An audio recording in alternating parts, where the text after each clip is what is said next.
Hi everyone, in front of me I've got INFINIX Smart 7 and let me share with you how to reset camera settings on this device.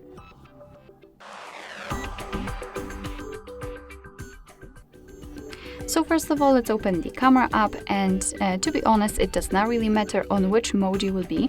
However, I want to change it to the standard photo mode because I've got the grid lines applied and also the leveler. I've applied them before I've started the recording because I'd like to show you the visual evidence that the reset option will work. So basically they should disappear after resetting. So in order to reset the settings, we have to enter the settings themselves, which are in the left upper corner, and at the bottom of the list we've got restore defaults. Let's tap on it.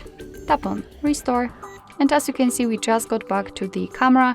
It was the automatic operation, and we can see that the grid lines and the leveler simply disappeared, which simply means also that we just successfully reset all camera settings and customization.